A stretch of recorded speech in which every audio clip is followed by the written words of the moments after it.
Hello everybody, welcome back to the channel. So in today's video, we are going to be talking about Raphinha because there has been some updates when it comes to this player. There has been a massive effect within his price tag, and we are going to be speaking about it, whether Barcelona can continue to go for this player. And then lastly, in the last few minutes of this video, we're also going to be talking about Frenkie de Jong because yes, it has been communicated towards Manchester United by Barcelona that Frenkie de Jong is going to be priced at 85 million euros. And we're also going to be discussing what does that mean for the future of Frenkie de Jong. So the first player that I do want to speak about, it is going to be Raphinha, because it does say here, according to Fabrizio Romano, Leeds United want no less than 55 million euros for Raphinha. They have communicated this to Barcelona. In addition, Leeds United do not want Barcelona to pay the fee in a lot of installments. So as you can imagine, right, this is not going to be a very easy decision for Barcelona because of the price jump. It is just too huge. Barcelona were once in a position where they could afford Raphinha at the price tag of 25 million euros. But the fact that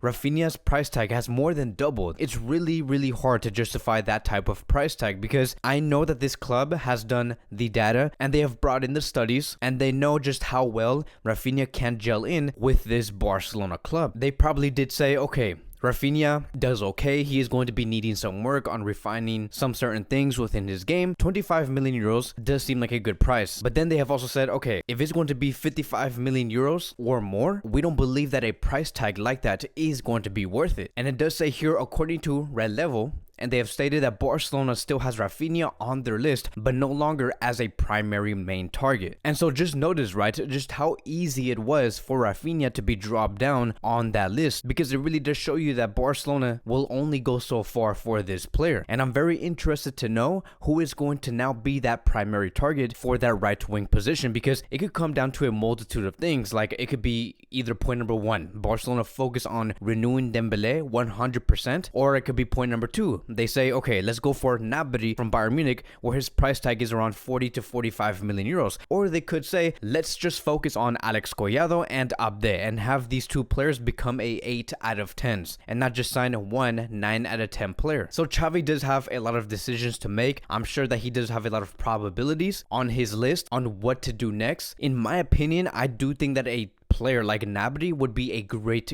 idea. I have even heard, and we have heard, Xavi Hernandez 2 years ago mention Gnabry during a press conference. Many journalists, many interviewers were asking him, how would you build this Barcelona team? Like, who would you sign? And Xavi did say, I would probably sign world-class wingers like Neymar, Gnabry, and many more. And the fact that Xavi Hernandez has called out someone like Gnabry, like how he did with Dembele about a few months ago, I do believe that Xavi Hernandez can make it work, and especially with someone like Gnabry. He knows exactly what he is talking about. He is a great tactician, and we're just gonna have to wait and see for now when it comes to Raphinha. Let's see his performance with Brazil. They do play against South Korea and Japan in a few days, and again, let's see how he does perform. Maybe we could see Raphinha start on the right wing with Dani Alves as the right back. I know that there's other players out there like Anthony who's going to be taking Raphinha's spot, but maybe there could be a few minutes where we could see someone like Alves and Raphinha play together on that right side. And if they perform very well, if they do have great chemistry, maybe that might actually convince Barcelona to say, okay, this guy here, he knows exactly what he is doing. Let's sign this player for 55 million euros. And now moving on towards the next topic of today, and now we're going to be talking about Frenkie de Jong. And it does say here, according to Fabrizio Romano, Barcelona have informed United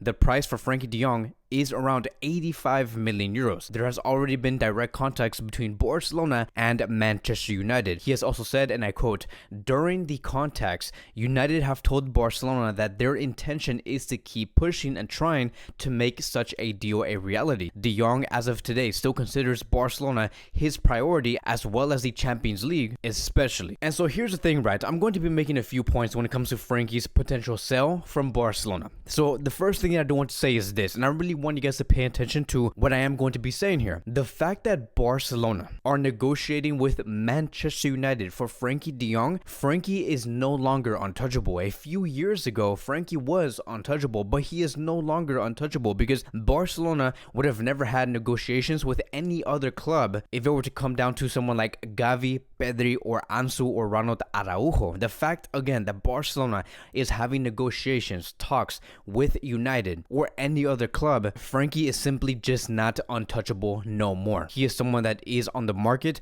that Barcelona are willing to let go of. And here's the thing that does get very, very interesting, because the more I think about it, right, I honestly think that there is more than just Barcelona seeing the sale of Frenkie as a financial gain. And let me explain, because I did explain a few weeks ago on how this is only for the sake of financial gains, because this is very similar to how Barcelona acted with someone like Arthur Melo. They only wanted to economically benefit, even though Arthur was doing very well with Barcelona and Arthur was really trying to stay, but Barcelona kept saying, hey, we need you to go, we don't want you here anymore, and they basically forced him out. So again, I was like, okay, this is very similar to what's happening with Frenkie and what's happening with Arthur, right? So there's a lot of similarities. But now that I'm seeing that Barcelona are also looking at someone like Bernardo Silva from Manchester City, and the fact that I'm also seeing Bernardo saying that he's very open to moving to Barcelona, right? To see that Barcelona want to sell Frenkie de Jong and at the same time buy Bernardo Silva, I honestly do think this club is seeing this as another